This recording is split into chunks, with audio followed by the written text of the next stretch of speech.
this story drives me a little crazy. First of all, I don't know of any evidence that using a phone on a plane really does a damn thing. Right. Really. I mean, come on now.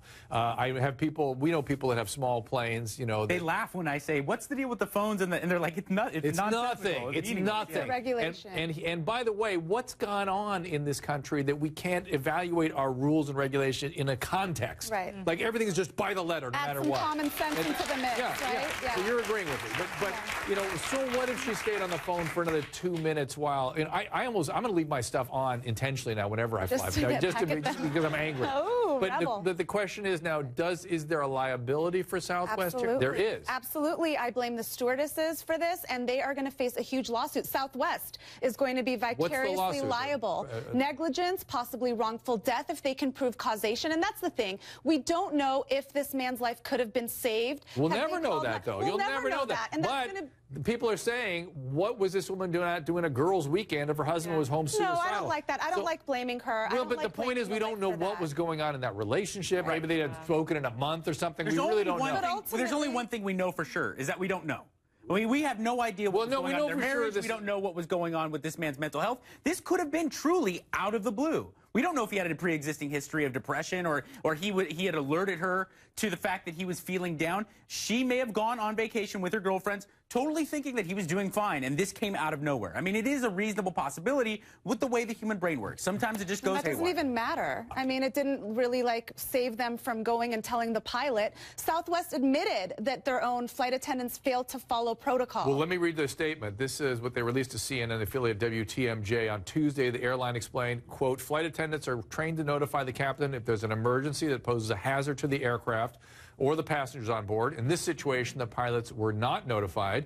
They offered her a refund. That's sort of a weird sort of move on their part. But remember the woman, the mom that had the autistic child, and she got threatening while they're in the air, and they went to the pilot. And you should know, the pilot landed the plane and took the woman off the plane. I thought that was that's protocol, that's fine. Right? Yeah, it's protocol. But go ahead. But you two questions. Whatever you're going to comment is, and do you think, if you were Anahita's expert witness, that this woman could have made a difference in the how this played out in this man's suicide?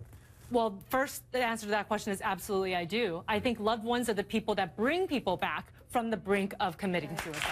Yeah, and I think let me just hang a lantern on that for a second and say that's why when people become suicidal, we put them in a unit for 72 hours because it passes. It passes. People don't stay suicidal forever. Absolutely, and one of the crisis intervention techniques we utilize when people say they're suicidal is think about your loved ones. Really think about it. Do you really want to do that to them? Are you ready to leave them? And usually people start to say, you know what, no, that was just an impulse. I really want to try and live. So, you know, that's something that we actually try to work on. The problem with this protocol is that the protocol says if there's a hazard to somebody on the plane, then they alert the pilot. So maybe it was too rigid, and they were thinking, well, nobody here is killing themselves. Too rigid. So I need to know, I don't need to know, but I'm curious if the stewardess was shown the text message. I mean, I think that would change. What I heard was two of them. What I heard was she was sort of trying to show it and got it slapped down and sort of turned off. That's what I heard. I don't know the details in this, but you guys are sort of taking aim at the flight attendant, which I think the flight attendants have a tough job. I always try to be nice to the flight attendants when I go on a plane because I would not want to deal with the public in a tin can on a daily basis. That people get and they're drinking and they get wacky and they're scared and they're anxious. So we have via Skype Galen David, a former flight attendant, host of Takeoff with the Savvy Stews. What do you think there, David? You know, Galen, I beg your pardon. I do not know a flight attendant on Earth that would get information like this from a passenger on an airplane that her husband is about to commit suicide or has threatened suicide that would not help this person. It just, it seems weird, right? Yeah.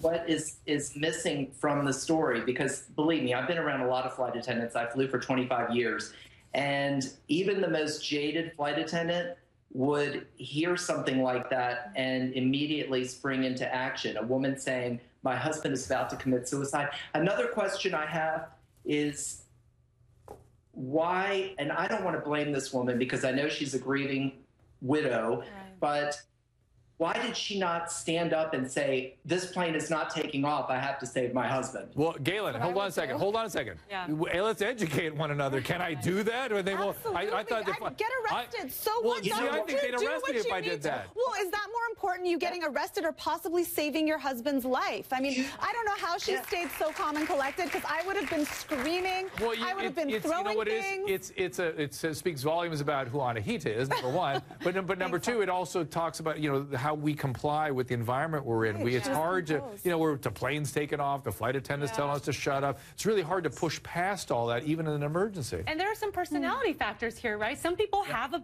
you know, more so. Anahita would turn the place apart. You must take this plane off right now.